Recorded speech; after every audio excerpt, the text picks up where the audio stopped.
10,000 men kneel when his banner passes over the Cinder Road, and the black glass towers of Emberhold catch the dawn like a wound that never closes. Emperors have sent envoys with gold and marriage contracts just to sit across a table from him for an hour. Guildmasters who once refused to sell a starving boy a length of rope now send their sons to serve as cupbearers in his hall, hoping the association alone will buy their houses another generation of relevance. But none of them know what his hands looked like before the calluses, before the scars, before the ash worked itself so deep into his knuckles that it never washed out. None of them have ever smelled sulfur thick enough to coat the back of the throat, or felt the particular bone deep cold of a coastline the Empire itself declared unfit for the dead. To understand the empire he built out of cinder and salt, you first have to understand the executioner's block and the boy who died on it twice. The first time, he was a criminal, a forger of ledgers, a thief of small mercies, a man who had clawed his way up from nothing in a world without magic,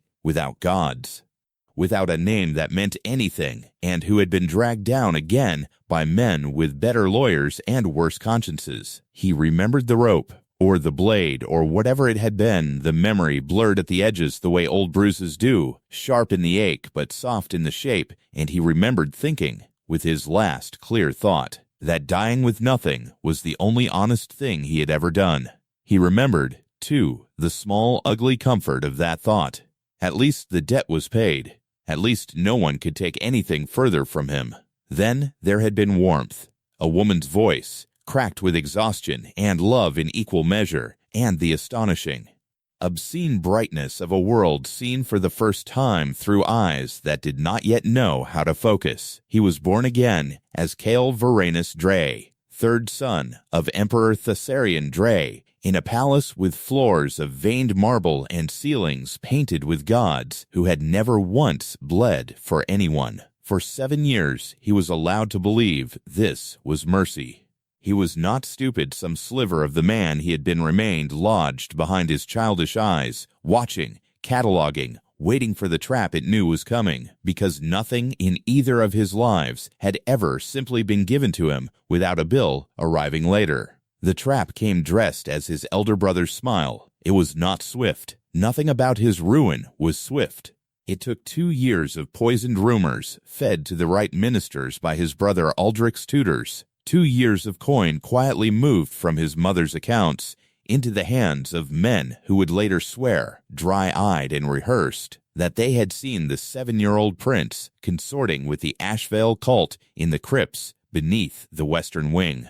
It took a single forged letter, written in a hand so close to his mother's that even she wept when they showed it to her, before they took her away too, sealed into a tower on the northern coast, where the wind was said to erase a person's voice within a decade. It took his father, the Emperor, the man whose blood ran in Kael's veins and had never once run warm for him, exactly 9 minutes to sign the writ of exile rather than risk a succession war 3 months before a treaty with the Valorian League needed the appearance of a unified, uncomplicated throne. He remembered the court that day with a clarity that outlived every other memory of the palace. The cold marble under his bare knees, because they had stripped him of his ceremonial boots as part of the formal degradation. The way his father would not meet his eyes, choosing instead to study a point on the far wall as if the matter being decided belonged to someone else's son. The way Aldrich stood at the Emperor's right hand with an expression arranged into perfect, practiced grief. Grief so well rehearsed that only the boy who had once forged 100 ledgers in his first life could see the seams in it, the tiny muscle at the corner of the mouth that gave away a man enjoying himself. They did not execute him. That would have been too clean, too final, too likely to make a martyr out of a 7-year-old with sympathetic eyes. Instead, they put him on a prison barge with 60 other discarded men debtors, deserters, men who had struck a noble, and men who had simply been in the wrong tavern on the wrong night, and sailed him for 11 days down the black water of the Serpentine Strait to a place the sailors would not name above a whisper. They called it the Cinder Reaches, only once they were close enough that turning back was no longer a mercy anyone would grant. It was a stretch of coastline 300 miles long where a volcano called the Widow's Tooth had been quietly dying for 6 centuries, bleeding ash into a soil so poisoned that nothing green had grown there in living memory. The Empire used it the way a man uses a well for things he does not want found again, and had used it that way for 200 years, long enough that the maps in the capital simply marked the whole stretch with a single word: forsaken. He was 8 years old when the guards cut the ropes on his wrists, shoved him off the gangplank into ash that came up past his knees, and told him, without any particular cruelty, that the barge would not return for a year, and that if he was still alive when it did, that would be interesting. The first night, he learned what cold actually was, not the manicured cold of a palace window left cracked for effect, but a cold that came up out of the ground itself, that found the seams in cheap wool and widened them, that made his teeth chatter so hard his jaw ached for days afterward. The wind off the strait carried grit that got into his eyes, his mouth, the folds behind his ears, until he understood why the other exiles walked with their heads down and their collars up, like men perpetually apologizing to the sky. The camp, if it could be called, that was a huddle of driftwood lean toes, arranged around a communal fire pit that never seemed to have enough fuel, manned by 40-some souls who had long since stopped introducing themselves to newcomers, because newcomers rarely lasted the season. There was a hierarchy, and it was built entirely on who could take a beating and still stand up the next morning. He was small. He was a former prince with hands that had never held anything heavier than a scepter carved for a child's fingers, palms unmarked by anything more strenuous than holding a quill. The other men looked at him the way wolves look at a lamb that has wandered into the wrong pack by mistake, and for the first 3 weeks he ate what was thrown to him, which was to say, almost nothing, and slept curled against a rock outcropping because no lean-to would take him in. A debtor named Grissom kicked ash into his face on the second morning simply because he could, and laughed when the boy did not cry. He would have died there. The part of him that remembered a courtroom, a rope, a rooftop somewhere in a city that no longer existed in this world at all, recognized the particular flavor of this kind of dying, the slow, humiliating kind. The kind that happens not because someone strikes the final blow, but because everyone simply stops bothering to notice you are disappearing. He had died that way once, in spirit if not in flesh, in the years before his first execution, in rooming houses and unpaid debts in rooms no one checked on him in.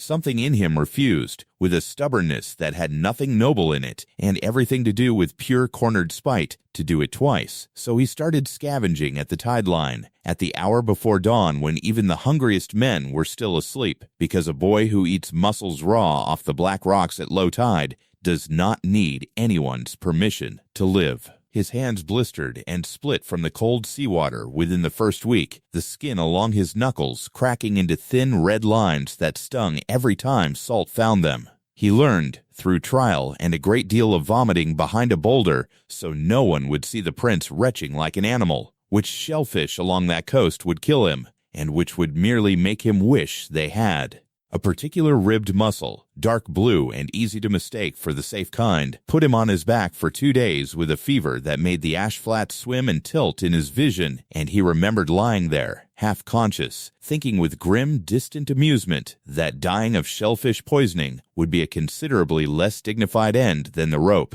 He learned to walk on the balls of his feet across loose scree so the ash did not swallow his boots whole. He learned that the volcano's breath, when the wind shifted from the north, carried a stink of rotten eggs so thick it coated the back of the throat and stayed there for hours afterward, and that this smell, disgusting as it was, meant the vents were active, meant there was heat somewhere close by worth finding on the nights the cold threatened to simply stop his heart in his sleep. He learned the shape of the coastline in the dark, every outcropping and fissure, because a boy who cannot afford to fall is a boy who memorizes every stone that might trip him. It was on one of those heat-seeking crawls, 4 months into his exile, half delirious from a fever he could not name, his lips cracked and bleeding from 3 days without fresh water, that he found the vein. It was not gold. Nothing so useless as gold could have saved him there, where no merchant came within a season and no coin could be eaten. It was a seam of black, glassy stone running through a fissure in the rock near one of the smaller vents.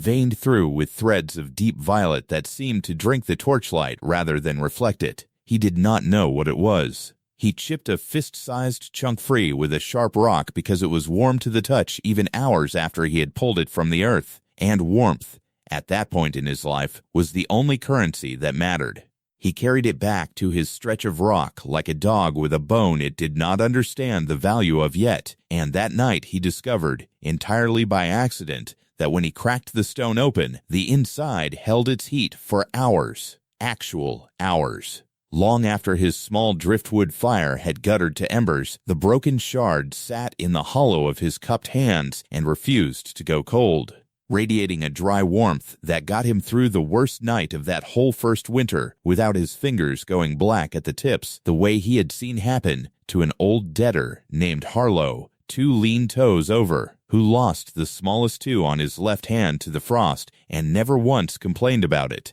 only stared at the stumps with the flat, exhausted acceptance of a man who had run out of things to feel about his own suffering. He did not know then that he had found what the old maps of the region maps he would not read for another 2 years in a smuggler's cabin by candlelight, tracing his finger along a coastline that finally had a name for what he had already built, called cindervein, a mineral so rare and so specific to dying volcanic ground that entire noble houses in the capital burned through fortunes trying to synthesize a poor imitation of its heat retention in enchanted hearths, and failing, because the failure was baked into the geology itself, into 6 centuries of a mountain's slow, buried grief. He only knew that it was warm, and that warmth was worth more than food, more than gold, more than the title he had been born with and stripped of in the same breath. The grinding began in earnest after that, and it did not stop for the better part of 2 years. He spent the first several months learning the mineral's moods the way another child might have learned letters,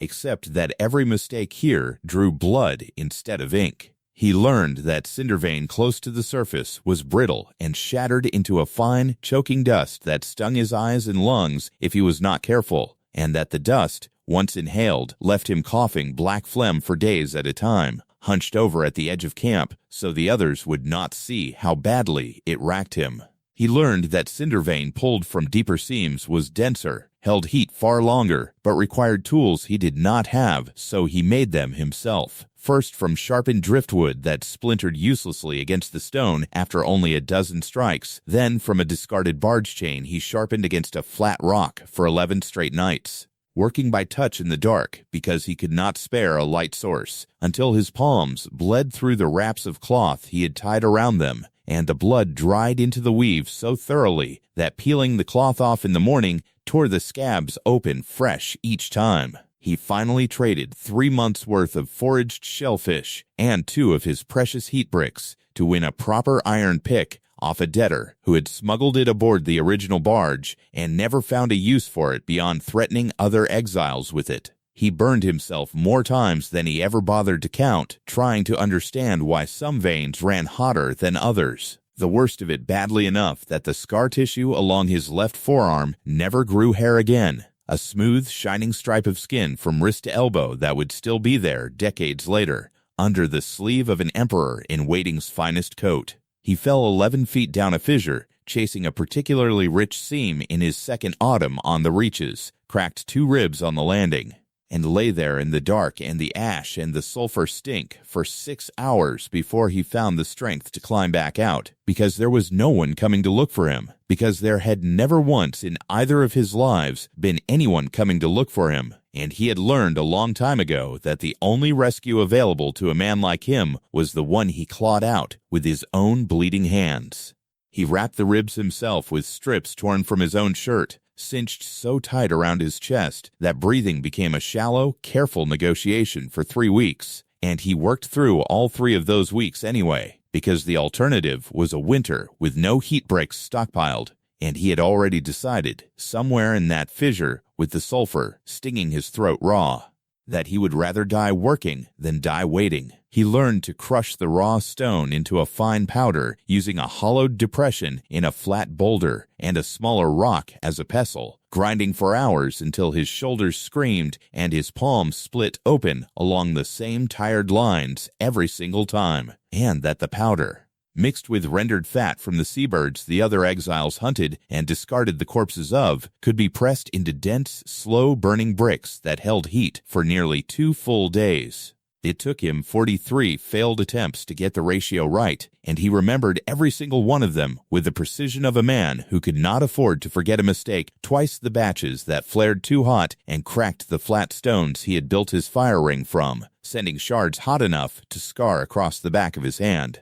The batches that smoldered and did nothing but choke his little shelter with acrid smoke until his eyes streamed and his lungs burned. The batches that simply refused to catch at all no matter how long he coaxed them, hour after wasted hour crouched in the cold, with flint sparking uselessly against stone. He did not have the luxury of despair. Despair, he had learned in his first life, watching men twice his age weep over debts they had brought on themselves, was for people who still believed someone else was obligated to fix things for them. He had never once believed that, in either life, and it was the one belief that had never failed him. By the time he was 10, 2 years into his exile, he was the only person in the camp who did not shiver himself sick every winter, and the other exiles had started to notice, in the wary, calculating way that starving men notice anything that might be taken from someone weaker than themselves. The first outsiders came the following spring, and they did not come out of curiosity.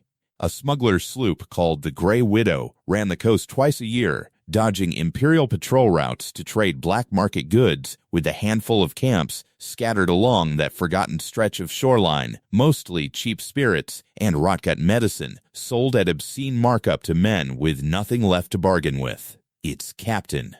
a sun-cracked woman named Pris Alkane, who had buried 3 husbands and outlived 2 mutinies, took one look at the boy standing at the edge of the tide line with a crate of dense black bricks stacked at his feet, and laughed in his face, a short, barking sound with no cruelty in it, just genuine disbelief that a child on a coast this dead had anything worth her time. He let her laugh. Then he lit one. It burned for the better part of 2 days, slow and even, no smoke worth mentioning, heat radiating off it steady as a held breath, visible even in the pale spring daylight as a faint shimmer in the air above it. He watched her crew gather around it first, drawn the way cold men are always drawn to heat, before Pris herself came to crouch beside it, running a calloused thumb along its edge, testing the weight of it in her palm. He watched her stop laughing about 4 hours in. He had learned, in the 2 hard years since the barge had first left him standing knee-deep in ash, exactly how a negotiation was supposed to feel from the other side of the table, and he intended to make her feel every bit of it. She offered him a laughably low price for the crate, the kind of number meant to anchor a boy who had never bargained for anything in his life. He did not argue, and he did not plead. He simply picked the crate back up, slung it over his shoulder despite the ache it still put in his healing ribs, and started walking back toward the rocks without a single word. She called after him within 9 steps. He had gambled correctly, and he knew at the moment her voice cracked with the particular urgency of a trader watching profit walk away. He did not sell her the whole crate. He sold her half for double what she had first offered, and told her flatly, without the tremor of a boy who needed her approval, in a voice he had practiced in his head 100 times during those long nights of grinding stone, that the other half would fetch a better price from the garrison captain at Thistlereck Point, who he happened to know burned through a fortune in imported coal every winter to keep his men from deserting the cold. He had never met the garrison captain at Thistlereck Point. He had heard the name once from a debtor's drunken ramble months earlier, and gambled the whole of his leverage on the possibility that it was true. Pris Alkane, who had survived 30 years on that coast by never letting a competitor walk away with product she could still claim, matched the higher price rather than risk it, muttering something under her breath about exiled brats with a merchant's blood in them that he chose, deliberately, not to examine too closely. He walked away from that first trade with more silver in his palm than he had held in either of his lives combined, and the particular cold clarity of a boy who understood, in his bones, that he had just discovered the only language that had ever mattered to the people who had thrown him away. He did not spend it on comfort. He spent it on more tools, a second iron pick, a proper set of hide gloves that did not fall apart after a week of grinding, a small forge hammer he had Priss's crew bring on their next run, specifically because he had begun to suspect, correctly, that raw cindervein could be worked further than simple bricks if he had the means to try. He spent the rest on food, not for himself alone, but for the 3 people in the camp who had been kindest to him in that first brutal winter without ever asking for anything in return. Corbin Vass, a one-eyed deserter who had shared half a gull with him without being asked, back when Kael had nothing to trade for it. Old Harlow, the debtor with the frost-lost fingers, who had taught him which mushrooms along the ash flats would not kill him, even though the man himself was too broken by cold and grief to work a full day anymore. And a mute woman known only as the Widow Fen, exiled for a crime no one in camp would speak of above a whisper, who had sewn his torn cloak back together the week he arrived with nothing to offer her for it, working by feel in the dark because she would not risk a fire that might draw the wrong attention to a boy no one yet knew was worth attention. He did not recruit them with speeches. He had never trusted speeches, not from a father who spoke of duty while signing away a son, not from a brother who spoke of grief while smiling behind it. He recruited them the way he had learned everything else on that coast, through demonstrated undeniable proof that following him meant eating that week, meant staying warm that winter, meant surviving a place that had been built by design to make survival a punishment in itself. He showed Corbin how to read the color of a vein to know which was worth the digging, patient in a way no one had ever been patient with him, because he remembered too clearly what it felt like to learn everything alone. He gave old Harlow the lighter work of grinding and pressing, work that did not demand a young man's back, but rewarded an old man's patience and steady hands. He set the Widow Fen to sewing heat sacks, tight woven pouches that held the crushed cindervein powder and made it portable, sellable, safer to transport than raw brick, and she took to the work with a fierce, silent pride that told him more about her old life than any story could have. Within a year, what had been one boy's desperate scavenging had become something that looked, if you squinted, like an operation. 6 exiles, then 11, then 19, all fed, all working, all bound to him not by love he did not ask for love, had learned the hard way in his first life that love was the first thing taken from a man with nothing, and the second life had only confirmed it but by the simple iron fact that he had made their survival possible when the empire that discarded them had made survival itself into the sentence. He learned, in those months, the shape of true leadership the way he had learned everything else by trial, and by failure, and by paying attention to what worked. He learned that a man who has been beaten by every authority in his life responds better to being asked than to being ordered, and he began to phrase his instructions that way, not out of any particular gentleness, but because he noticed, coldly and clearly, that work done willingly was work done well, and work done under threat was work sabotaged the moment his back was turned. He learned that old Harlow needed to be reminded, gently, that the lighter tasks were not a pity assignment, but a genuine necessity, because the old man's pride was the last thing he had left, and Kael had learned, in a childhood spent watching his own pride stripped away piece by piece, exactly how much that mattered. He learned that Corbin, who had deserted an Imperial legion rather than follow an order he considered a massacre, needed to know the reasons behind a plan before he would commit to it fully. And so Kael began explaining himself, in blunt, practical terms, even to men twice his age, because a leader who demands blind obedience from men who have already suffered from blind obedience once is a leader who will be betrayed the first time it matters. The operation grew a second arm that second year, when a trader from a rival smuggling crew, a wiry, quick-eyed man named Tobin Reyes, arrived aboard a competitor vessel called the Iron Gull specifically to see if the rumors crawling up the coast about a working cindervein claim were true. Kael did not sell to him out of desperation. He had learned by then the value of appearing to have options, and he let Tobin wait 2 full days in the camp, watching the operation run with the smooth,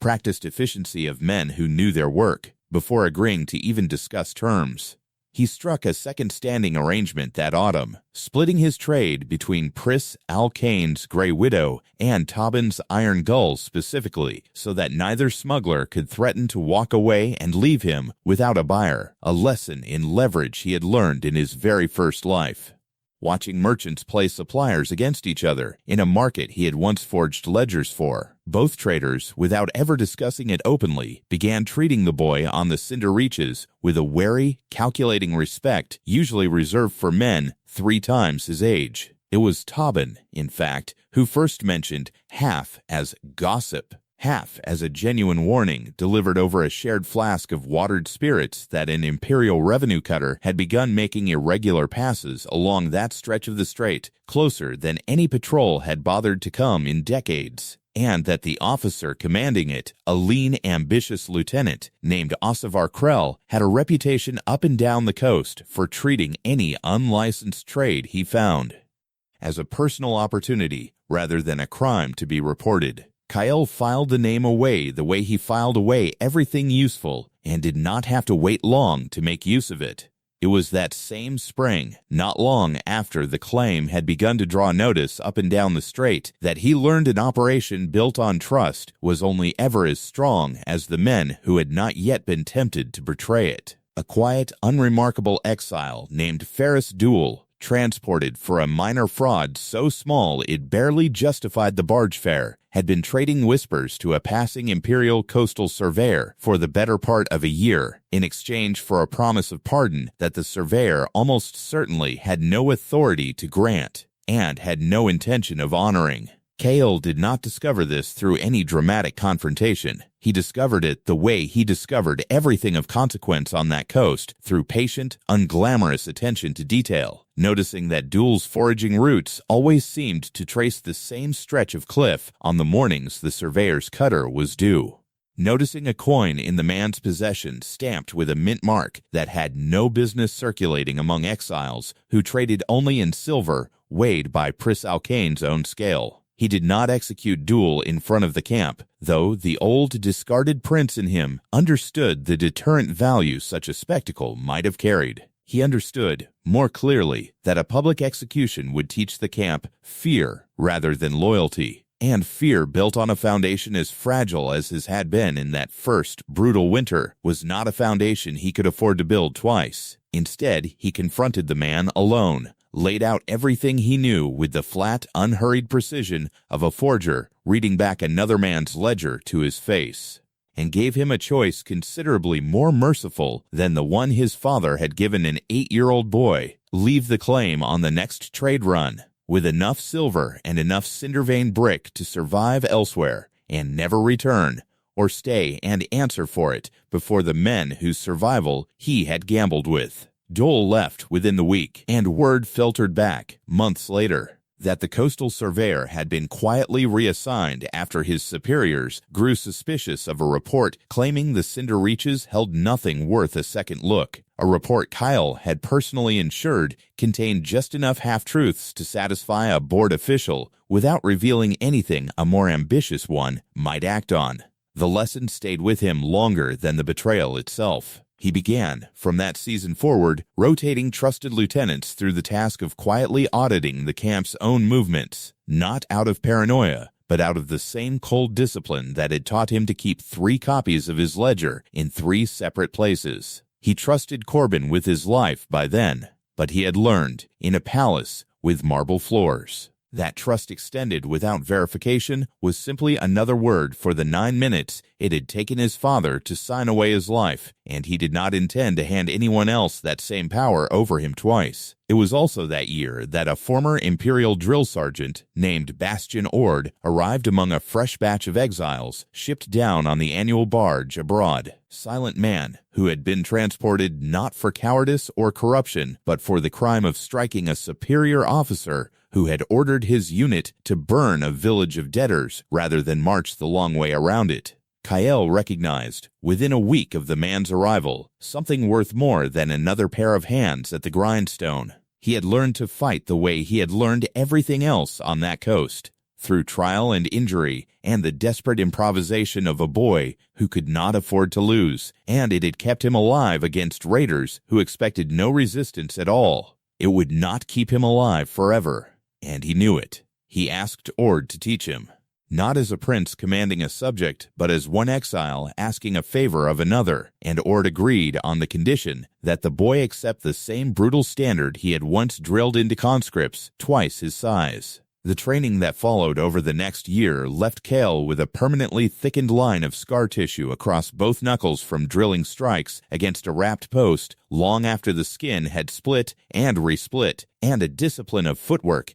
and blade work that no amount of raw survival instinct could have taught him on its own. He was not, by his third year on the Reaches, the finest swordsman on that coast, and he never pretended otherwise even decades later when court flatterers insisted he must have been. He was simply by then a boy who did not need to rely on luck alone the way he once had, and Ord who never once called him Your Highness, and was never once asked to become, alongside Corbin and the Widowfen, one of the small handful of people on that entire coast whose word Kael took at face value without needing to verify it twice. It was in that same third spring, with Ord's training already reshaping the way he carried himself, that Krell came ashore himself, with 6 armed Marines at his back, and the particular swagger of a man who had spent his whole career being underestimated by better-connected officers, and intended to make up for it at someone else's expense. He did not come to arrest anyone. Exiles on the Cinder Reaches were, by Imperial law, already beneath the law's notice,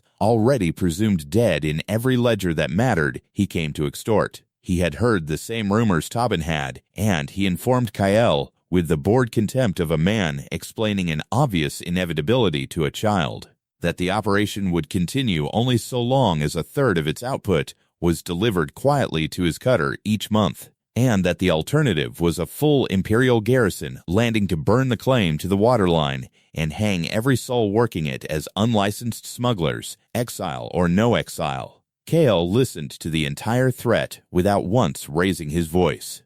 without once giving Krell the satisfaction of visible fear, because he had learned, watching his own father sign away a son's life to protect a treaty, exactly how much true power in this world depended on nobody calling the bluff. He did not refuse the lieutenant outright. He agreed, instead, with the kind of easy deferential speed that should have made Krell suspicious, and did not, because Krell had already decided, the moment he saw a child running an operation, that there was no cunning here worth worrying about.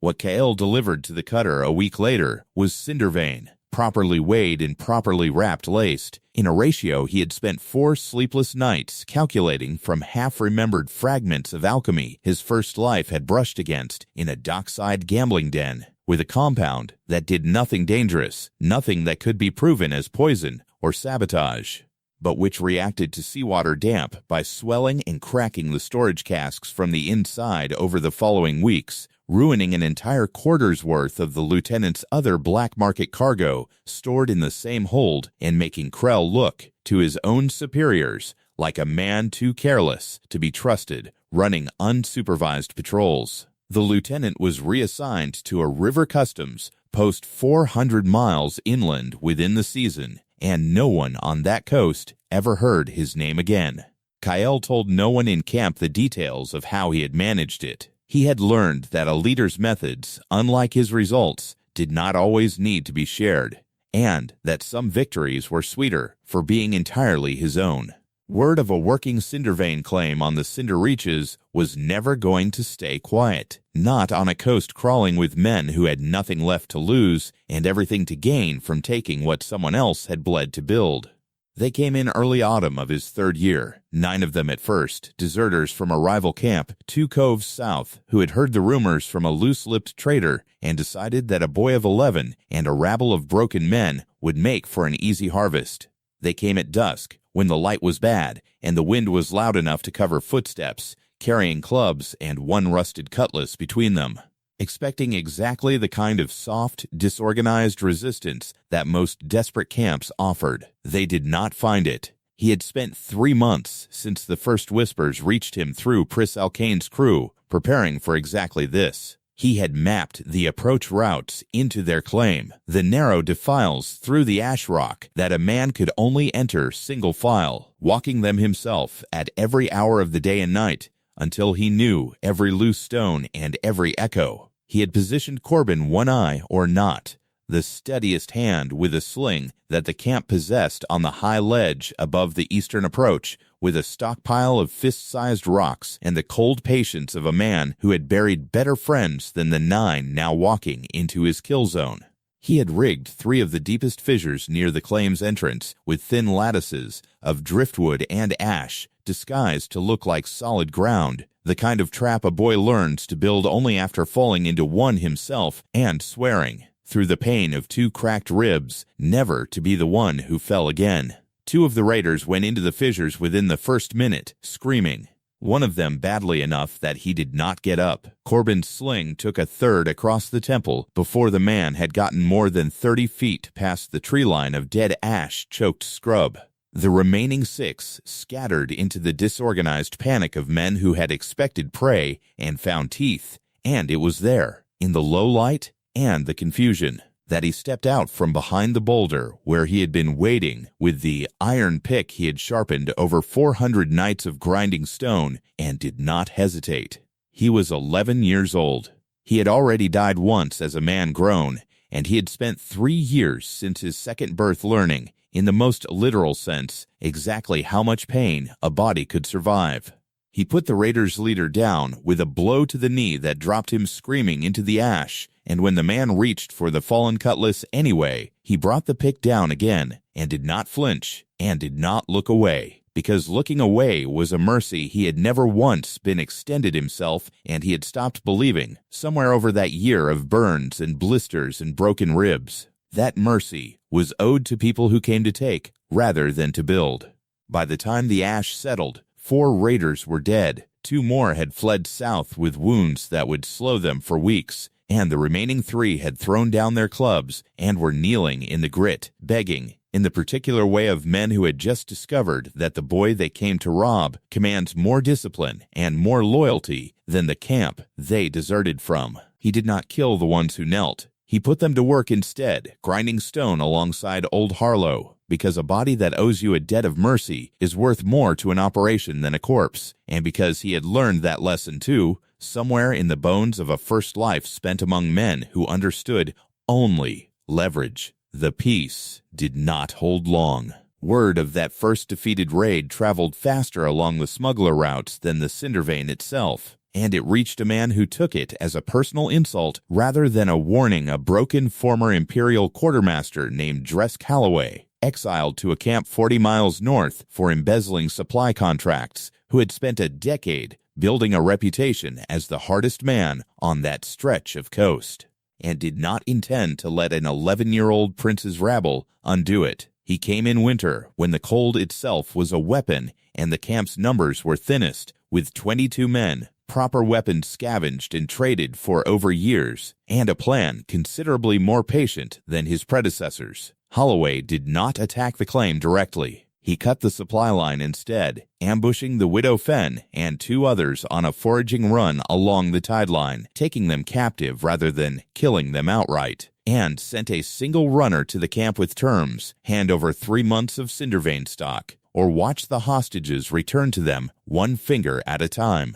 It was, Kael understood immediately, a far smarter play than brute force. And it terrified him in a way the first raid never had, because it was the first time since the barge left him on that beach that someone else's leverage had been aimed, deliberately, at the people he had come to think of, against every hard lesson of his first life, as something close to his own. He did not panic, because panic was a luxury that had been burned out of him somewhere in that fissure with 2 cracked ribs. But he spent a night without sleep turning the problem over, cataloging what he actually knew about Holloway's numbers, his position, his patience, the way a forger studies a signature before he dares to copy it. He sent Corbin and Tobin Reyes's crew called in as a favor, purchased with a standing discount on future trade, the kind of alliance built not on friendship, but on the same cold mutual interest that had built everything else he had on a wide loop around Holloway's position, under cover of a night storm violent enough to mask their approach,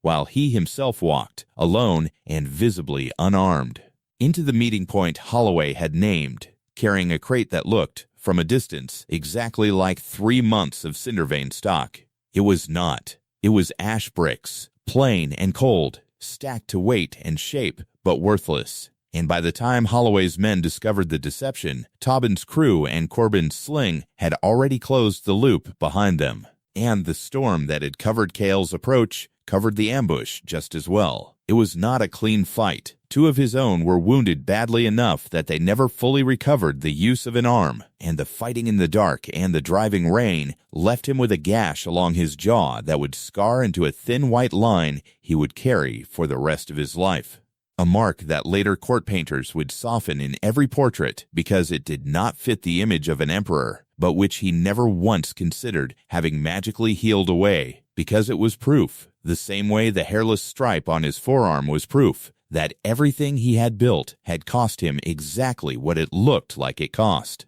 Holloway did not survive the ambush. Kael made certain of that personally, and felt, afterward, none of the hesitation he had felt cutting down the first raider 3 years earlier, because somewhere in those 3 years, the part of him that still flinched at violence had been ground away as thoroughly as the cindervein itself, replaced by something colder and more purposeful. The widow Fen and the other 2 hostages came back to camp with frostbite and rope burns, and, in her case, a silence that ran even deeper than before. And Kael sat with her through the worst of the first night back, saying nothing, because he understood, better than most, that some debts were better honored with presence than with words.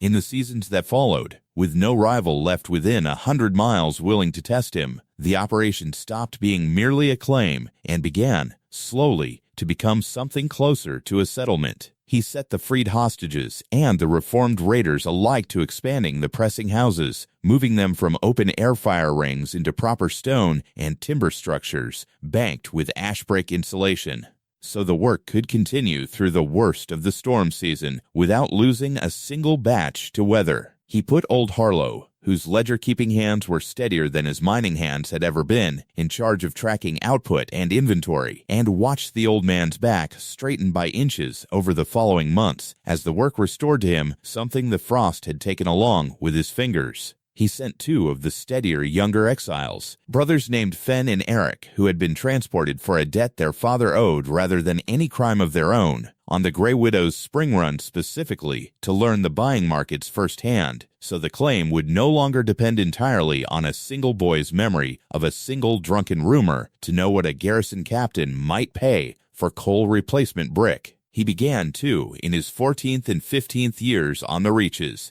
experimenting with what the forge hammer and a growing store of patience could coax out of cindervein beyond simple heat bricks, thin-worked sheets of the compressed mineral that held their heat evenly enough to be set into the hulls of fishing boats as a crude but effective ward against the killing cold of open winter water, a discovery that opened trade with 3 fishing villages further down the strait who had never once in living memory dared to work those waters past autumn. He learned, through another dozen ruined batches and 1 forge fire that came close enough to taking his eyebrows that Corbin never let him forget it, that a finer grind mixed with crushed shell rather than rendered fat produced a lighter brick that smuggler crews far preferred for its portability, and the Grey Widow's holds began carrying Cinder Reach product as far as the western trade islands, where it fetched prices that would have seemed like fever dreams to the boy who had once bargained a crate of raw brick against a rumor he'd overheard from a drunk debtor. The widow's tooth had been quietly dying for 6 centuries by the time the barge first left him on that shore, and in the summer of his 15th year on the Reaches, it reminded everyone living in its shadow that dying mountains do not always die quietly. The tremors began in early summer, small enough at first that old Harlow, who had lived under that mountain longer than anyone else in camp, dismissed them as the ordinary grumbling of a beast that had grumbled at them all for as long as he could remember. They did not stay small. By midsummer, the ground shook hard enough to crack 2 of the newer pressing houses down their timber joints, and the vents that had once merely stunk of sulfur on a north wind began venting a thin, constant haze that stung the eyes even on days when the wind blew clean off the straight. Kael had read enough, by then, of the smuggled texts Tabin Reyes brought him at his own request: geological surveys, old Imperial engineering manuals, anything that touched on volcanic ground even in passing, to recognize the pattern for what it was. And what he recognized frightened him more than any raiding party ever had, because a raiding party could be reasoned with, bought off, or killed, and a mountain could not. He did not tell the camp to panic, because panic in a settlement of 200 souls with nowhere else to go was its own kind of death sentence. But he did not lie to them either, because he had learned, in a childhood built entirely on lies told by people who claimed to love him, exactly how corrosive a comfortable falsehood could be once it was finally discovered. He told them plainly what the surveys suggested, that the mountain was stirring toward an eruption that might be small, a local venting that would pass in a season or might be considerably larger, and that he did not know which, and neither did anyone else alive. He told them, in the same breath, exactly what he intended to do about it, because a leader who offers fear without a plan is not a leader at all, only another voice adding to the noise. He spent that entire summer alongside Bastionord and the brothers Fen and Eric, mapping every escape route inland and along the coast that a person on foot or by boat could reach within a single day's hard travel, and he had old Harlow's steadier hands help draft, in triplicate, a plan for exactly which stores of food and cindervein and tools would be carried out first if the mountain forced them to abandon the claim entirely, and in what order the very young and the very old would be moved before anyone spared a single thought for the settlement's wealth. He dug, with his own hands alongside every able body in camp, drainage channels along the lower slopes to divert the ash slurry that heavy rain mixed with fresh volcanic dust could turn into a mudflow capable of burying a pressing house in a single night, working through weeks where the tremors came often enough that he slept, when he slept at all, with his boots already laced. The mountain never did erupt in full that year, venting instead through a fissure 2 miles north of the claim in a slow, weeks-long release of ash and steam that blackened the sky at midday and coated every surface in the settlement with a fine gray powder. But the crisis cost him 3 months of production, 1 pressing house entirely, and the life of a young exile named Dessa Tam, crushed when a shaking ridge gave way beneath a supply cart she had been guiding to higher ground. He carried the guilt of her death the way he carried every scar the coast had given him, without flinching from it and without excusing it away, and he had her name carved alongside those of every soul the claim had lost since the day he arrived, into a flat stone at the edge of the settlement that the men had begun calling, without his ever suggesting it, the Ledger of the Reaches, a monument he visited alone, in the hour before dawn, more often than he ever told anyone. What the crisis proved, in the end, was not the mountain's power, but his own settlement's resilience. Within a season, the pressing houses were rebuilt, this time set further back from the slopes on foundations Ord had helped design to flex rather than crack under tremor, and the drainage channels dug that summer would go on to save the claim from 3 subsequent mudflows. In years, the mountain grumbled again, without ever fully waking. Word of how the Ash Baron's people had weathered a volcano's temper without losing their operation entirely traveled up the smuggler routes alongside the cindervein itself, and it did something the mineral trade alone never had. It made men who had never once considered settling on the Cinder Reaches begin to ask whether a place that could survive that, under a leader barely past his own boyhood, might be worth the risk of joining rather than merely trading with. By his 16th winter on that coast, the settlement carried a name up and down the strait that men said with genuine unease even as they lined up to trade with it, the Ash Baron's claim. 60-some souls grown into nearly 200, Exiles and rescued hostages and the children, a dozen of them, had gone on to raise in a place the Empire had declared unfit for anything living at all. There were proper walls now, watchtowers built from salvaged barge timber, a standing armory stocked from 3 separate defeated raiding parties worth of confiscated weapons, and a trade network that no longer needed to court a single smuggler's goodwill because it had made itself indispensable to half a dozen of them at once. There was a ledger, kept in Kael's own steady hand, and backed up in 3 separate copies, hidden in 3 separate locations, because he had learned, in his first life, exactly how easily a single point of failure could be exploited by anyone patient enough to find it. It was Fen, on one of the longer trade runs Kael had begun sending him on specifically to gather more than silver, who first brought back word of his mother. The information came second-hand and expensive, purchased from a retired Imperial courier drinking away a pension in a dockside tavern 300 miles up the coast, and it was not kind.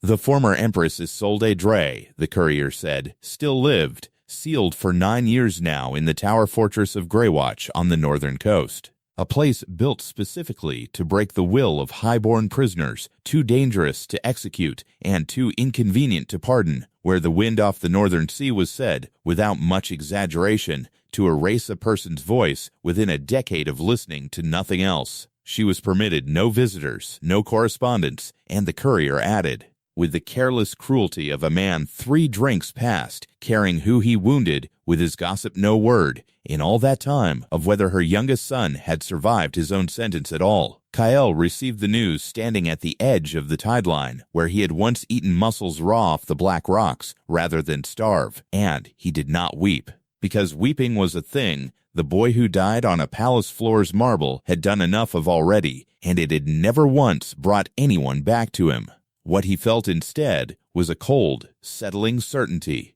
The same certainty that had carried him through every winter on that coast, that patience was not mercy, and it was not surrender. It was simply the only weapon a man without an army could afford to wield, and he intended to keep wielding it until the day he had built enough of one to make Greywatch's walls answer to him instead of his father's writ. He said nothing of it to the camp beyond what was necessary, though Corbin, who had learned to read him better than almost anyone, left an extra ration by his fire that night without comment, and Kael let him, because some kindnesses were easier to accept when no one insisted on naming them. He did, from that day forward, add a standing instruction to every trade run leaving the claim, gather whatever could be learned, however small, however second-hand, about the fortress at Greywatch, its garrison strength, its rotation of guards, the name of whichever minor lordling had been given the thankless posting of commanding it. He did not act on any of it. He was not yet strong enough to act on any of it, and he understood, with the same cold arithmetic that had taught him never to sell his last heat brick in a hard winter, that a rescue attempted too early and too weak would only hand his enemies a second execution to carry out, this time with considerably less room for a merciful accident of reincarnation to save him from it. He simply gathered and waited and let the ledger of names and debts and grievances grow alongside the ledger of trade. The rumors that had begun trickling up the coast about a thriving settlement on ground the Empire had declared unfit for the dead eventually did what Kael had known. Eventually, they reached ears in the capital considerably more dangerous than a retired courier's. It was in his 18th year on the Reaches that Aldrich, by then formally invested as Crown Prince, and increasingly anxious about a rumor his spies could not entirely disprove, that the brother he believed safely erased from the world's accounting might in fact be alive, and, worse, prospering, made his first quiet move to correct the oversight permanently. He did not send an Imperial legion, because an Imperial legion sent openly to a supposedly empty exile coast would raise exactly the kind of question at court that Aldrich could not afford to have asked. He hired mercenaries instead, a disciplined company of sellswords out of the free cities called the Iron Tide, 60 strong, under a Skard, methodical captain named Reiner Voss, who had built his reputation on contracts other companies considered unwinnable, and who was paid in gold that could never be traced back to a prince's own coffers, to make certain that whatever was growing on the Cinder Reaches stopped growing permanently, and left nothing behind that could later be traced back to a name in the capital. Kael had 2 months' warning, purchased at considerable expense from a Tide deserter who had grown uneasy with a contract that smelled, even to a hired sword, of something considerably more political than piracy suppression, and he spent every day of those 2 months doing what he had always done better than fighting outright, preparing ground that would cost an enemy more than it could ever cost him to hold it. He evacuated the youngest children and the eldest of his people to a hidden cove 11 miles south that only Fenn, Eric, and Ord knew the location of, provisioned for a siege that might last months if it had to. He had Ord drill every able body in the settlement, veterans and green exiles alike, in the disciplined defensive lines the old sergeant had once drilled into Imperial conscripts, until even the newest arrivals could hold a shield line without breaking under a charge. He had the drainage channels dug 2 years earlier during the mountain's tremors reshaped, quietly, into something closer to a defensive earthwork, and he salted the narrow coastal approach with the same fissure traps that had broken the very first raid on his claim, only now built deeper, wider, and disguised with a craftsman's patience rather than a boy's desperation. Voss was not a raider expecting soft resistance. He was a professional who had taken unwinnable contracts and won them through discipline and terrain reading considerably sharper than any bandit crew Kael had faced before, and the battle that followed, over 3 brutal days in early autumn, was the costliest the claim had ever paid. The iron tide broke through the coastal approach on the second day despite the fissure traps, having scouted enough beforehand to lose only a dozen men to ground that had cost previous raiders half their number, and it was only Ord's shield lines, holding at the second earthwork with a discipline that turned back 3 separate charges that kept the breach from becoming a rout. Kael fought in that line himself, not from any need to prove a point, but because a leader who commanded from behind a wall while his people bled in front of one was not a leader his father's exile had left him any patience to become. And it was there, on the second night, in the mud and the ash and the screaming, that he put a blade through Rainer Voss's throat in a duel neither man had planned and neither man walked away from. Unmarked Kael lost 2 fingers on his offhand to a parry that came a fraction too slow, a loss that would trouble him decades later, only when the weather turned cold enough to remind him of it. The iron tide broke without their captain, the surviving mercenaries fleeing back to whatever ship had carried them, and the claim held. Though it held at a cost that took the rest of that winter to fully count 23 dead, among them old Harlow, who had lived through frostbite and grief and a decade of quiet, patient dignity, only to fall defending the ledger he had spent his final years keeping in order, and whose name Kael carved into the flat stone at the edge of the settlement with his own 2 remaining fingers on his, offhand shaking the entire time. Among the mercenary dead, searched by Ord's own hands, was a single sealed letter of contract bearing a wax seal that meant nothing to the men who found it, and meant everything to Kael the moment he saw it the crest of the Crown Prince's own private seal, pressed into wax by a hand that had never once expected the evidence of its own treachery to survive the men it had hired to erase it. He kept that letter. He kept it the way he kept everything that mattered in triplicate, copied by his own hand before the original was hidden somewhere even Corbin did not know, because he had learned, watching a forged letter once destroy his own mother's freedom, exactly how much power a single piece of proof could hold when it finally reached the right hands at the right moment. And he intended, when that moment came, to make certain it reached considerably more hands than his brother would ever be able to silence. The winter after the Iron Tide's defeat brought the claim its strangest arrival, yet not an exile sentenced by any court, and not a raider hunting easy plunder, but a half-drowned man dragged out of the surf by 2 of Ord's watch after a smuggling run gone wrong somewhere out on the strait.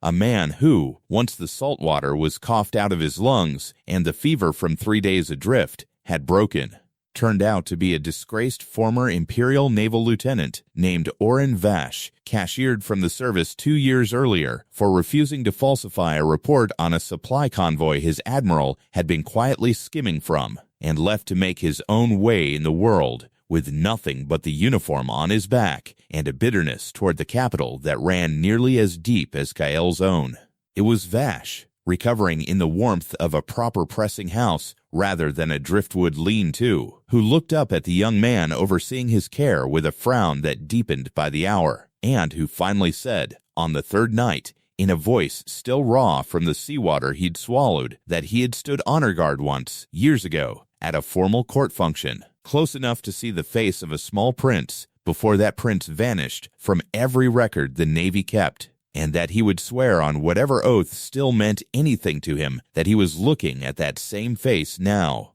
older, scarred, and considerably harder around the eyes, but unmistakably the same.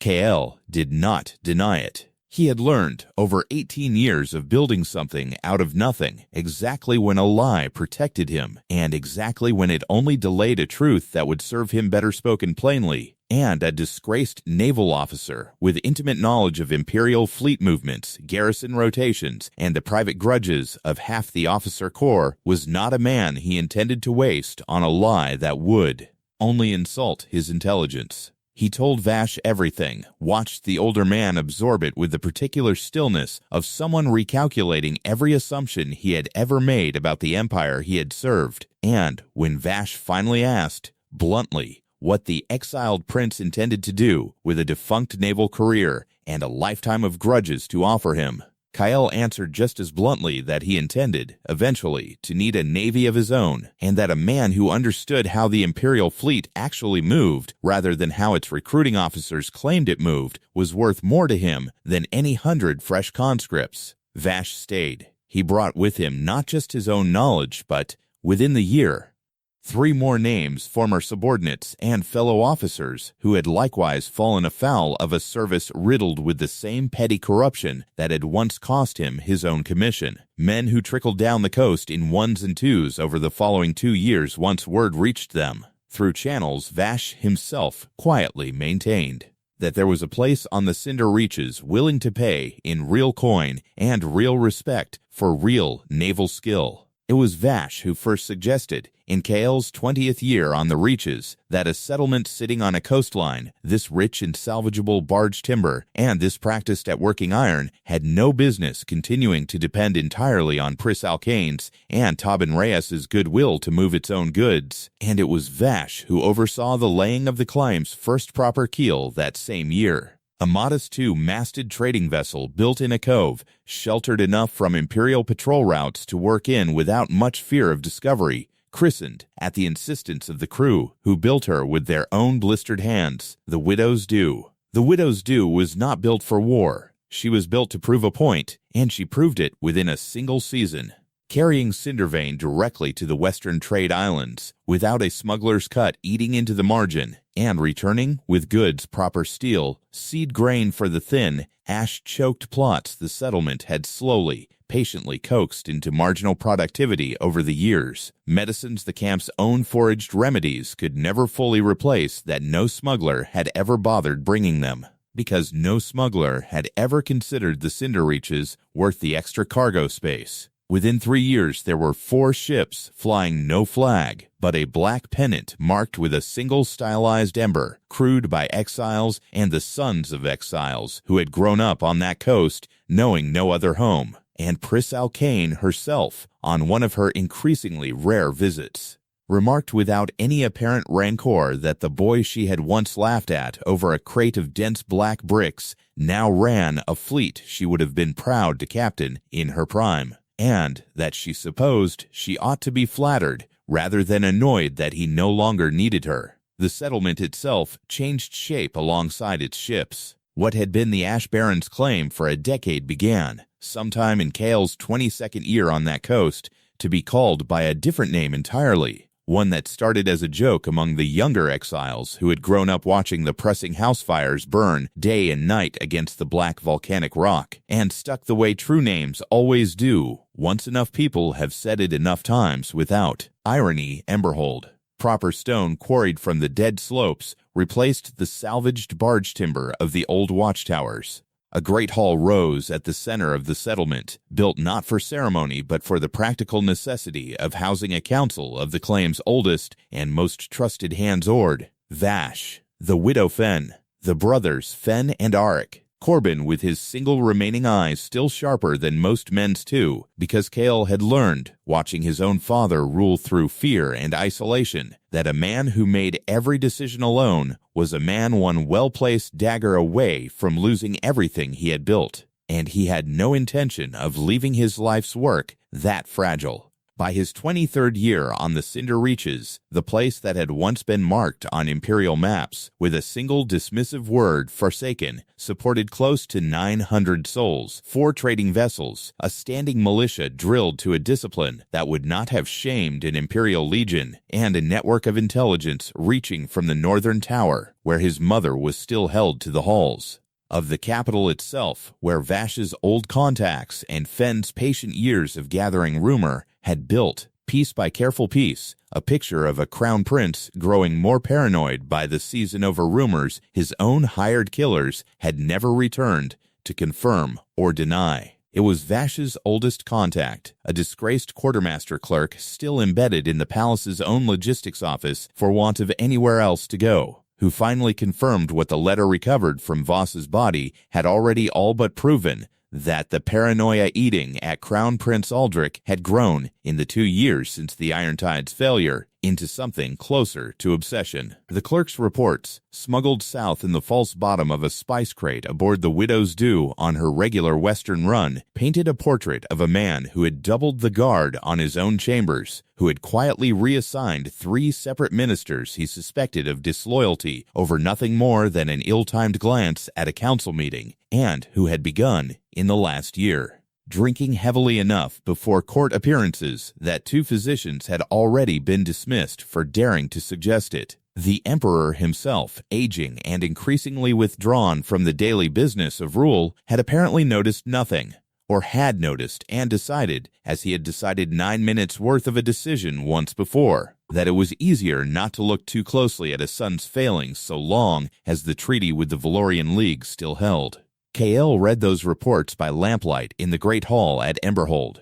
with Ord and Vash and the widow Fenn seated around the same worn table where the Claims Council had settled 1,000 smaller matters over the years, and understood, with the same cold clarity that had once told him a shellfish would kill him before he ever tasted it, that a brother eaten alive by his own guilt and paranoia was not a brother who would wait patiently for a treaty's convenience the way their father once had. Aldrich would come again, more carefully and more ruthlessly than the Irontide had, the moment he found a way to justify it to himself. And Kael intended, this time, to make certain that whatever came would find Emberhold no longer merely defensible, but genuinely, undeniably strong enough that attacking it would cost the crown more than the crown could afford to spend. That intention was what brought him, in his 24th year on the Reaches, to a decision he had turned over in his mind for the better part of a decade, and never once rushed toward the question of whether the Cinder Reaches could support more than the single claim he had built, whether the 300 miles of coastline the Empire had written off as Forsaken held other veins,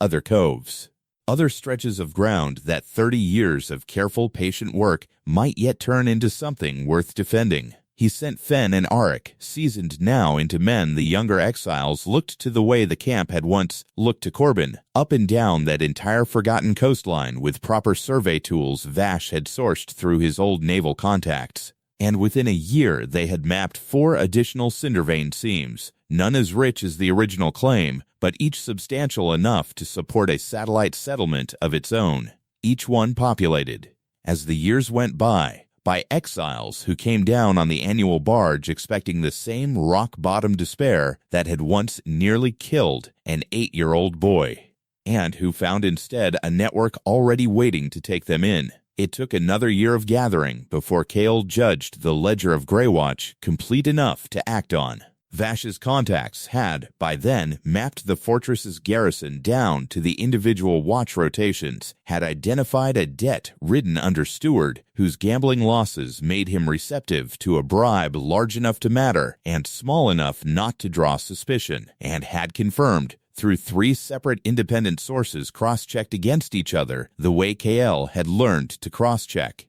every piece of intelligence that mattered, the single detail on which the entire plan would turn, that the coast road north of Greywatch iced over reliably enough each winter that the fortress's garrison was reinforced only twice a year, once before the freeze and once after the thaw, and that the 6-week window between the first hard freeze and the reinforcement convoy's arrival left the tower considerably thinner manned than its reputation suggested. He did not lead the operation himself, though every instinct sharpened by 2 decades of surviving that coast argued that he should. Ord argued him out of it in the same blunt, unadorned language the old sergeant had used to correct his footwork a decade earlier, pointing out, correctly, that a settlement of 900 souls and 4 satellite claims could not afford to lose the one man holding the whole ledger together to a fortress wall 300 miles from anyone who could reinforce him if the plan went wrong. Kael listened because he had learned, painfully and more than once, the cost of ignoring good counsel simply because his own pride wanted to be the one swinging the blade, and he gave command of the Greywatch operation to Vash and Ord jointly, with Fen running the intelligence relay and a hand-picked company of 40 of Emberhold's best drawn from a militia that had, by then, spent a decade drilling for exactly this kind of work, without ever quite admitting to themselves what it had all been building toward. The operation ran in the dead of winter, in the 6-week window the ice had promised them, under cover of a storm violent enough that even Greywatch's watch had stopped bothering with full rounds along the seaward wall. The bribed understeward, true to the calculation that had bought his cooperation, left a postern gate unbarred at the appointed hour and was gone from the fortress entirely by the time anyone noticed, having been quietly extracted 3 days earlier and resettled under a new name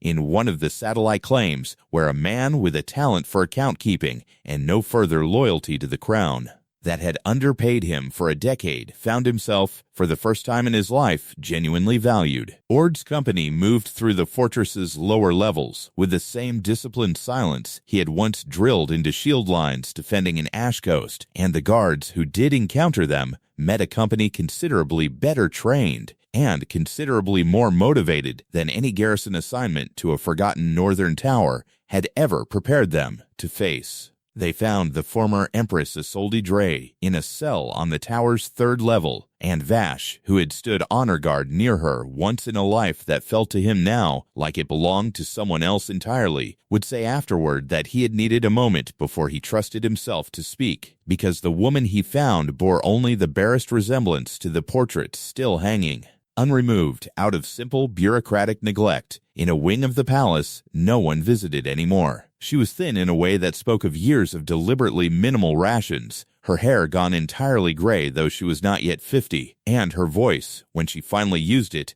came out cracked and uncertain in exactly the way the old courier's gossip had warned it might. A voice unused to speaking after 9 years of a silence the fortress had been specifically designed to enforce. She did not recognize Vash. She recognized, when they finally brought her aboard the Widow's Due 3 days later, wrapped in furs against a cold she had lived inside for nearly a decade, the scar along her son's jaw before she recognized anything else about the young man standing at the rail to meet her, because it was the one thing about him that matched nothing in her memory of the boy they had taken from her, and somehow, in its very unfamiliarity, told her more certainly than his face alone could have that this was truly him, grown into someone the years had shaped without ever managing to break. She wept on that deck in a way Kael had refused to let himself weep in 26 years, and he held her the way no one had held him on the beach the barge left him standing on,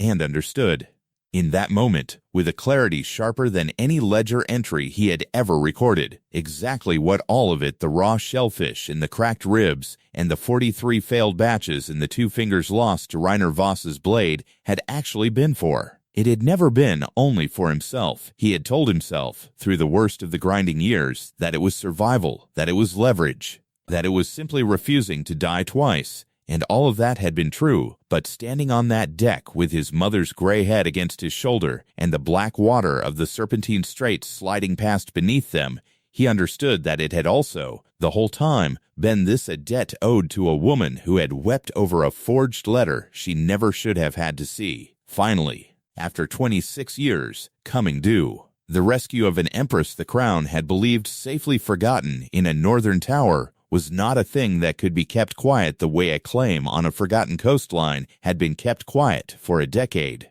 Word reached the capital within the month, carried not by any spy, but by Greywatch's own furious, humiliated garrison commander. And it did what 2 decades of rumor about the Cinder Reaches alone had never quite managed to do. It forced Emperor Kael Draye, aging and withdrawn as he had become, to finally ask the question he had spent 26 years avoiding, and to receive, from ministers now too frightened of the truth, to keep softening it. An answer that named his exiled third son not as a footnote long since resolved, but as a living, thriving, and very publicly furious problem, with a fleet, a fortress, a militia, and now, unmistakably, a motive. Kael did not sail for the capital in the weeks that followed, though half of Emberhold's council argued, in the heat of the moment, that the crown's shock was a window worth striking through immediately. He had learned too much. Over 26 years of watching mountains stir and mercenaries land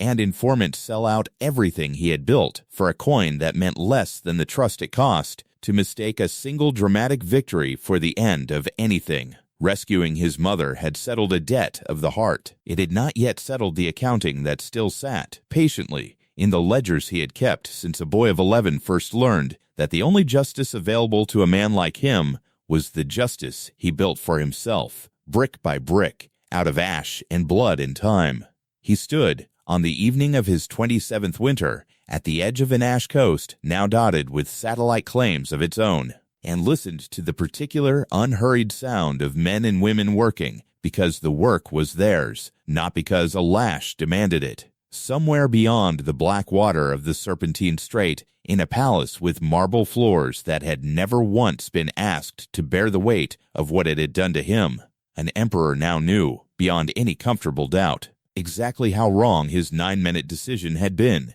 and had no means left to unmake it. His brother, by every account reaching Emberhold, had stopped sleeping through the night entirely, haunted by a debt he had never expected to be called to answer for in his own lifetime, and in the great house at the center of the settlement that bore his name. A mother who had spent 9 years learning to live without her own voice was slowly, season by season, learning to use it again. He understood, standing there with the wind off the strait carrying its familiar bite of salt and sulfur, that this claim, this smoke, this ledger of names and debts and hard-won loyalty was only the first brick in a foundation that would need to bear considerably more weight before it was finished. A settlement grown across 5 claims on a forgotten coastline was not an empire. It was not even close. But it was proof he had built himself, out of nothing but ash and blood and the long, grinding patience of a boy who refused to die twice, that the Cinder Reaches,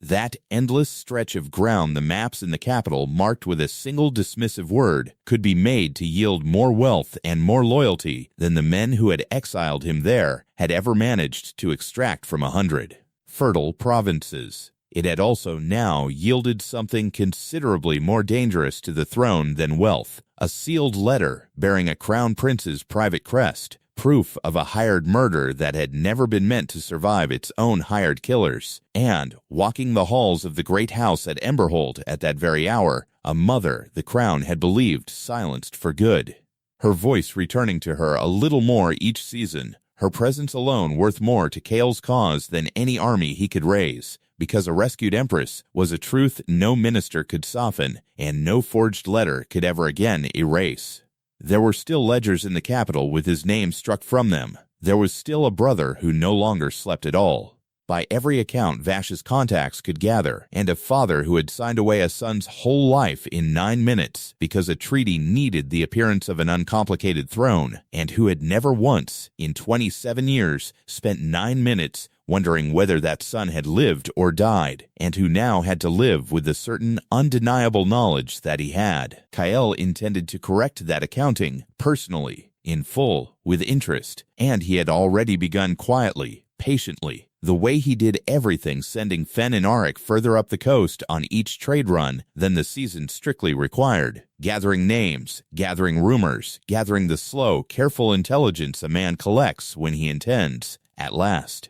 to walk back through a door that was never meant to open twice, and to make certain, this time, that it is the throne behind it, and not himself, that finds it can no longer be closed. But an empire does not rise in a single season, and he had already learned, in blood and blister and the long grinding patience of a boy who refused to die twice, exactly how long true foundations take to set, and exactly how much a man could build, given enough winters, enough failures survived, and enough ash turned, one brutal handful at a time, into something the world would eventually have no choice but to call wealth, and then power, and then, when the reckoning finally came due, something considerably harder to ignore than a barge ride and a stretch of dying coastline.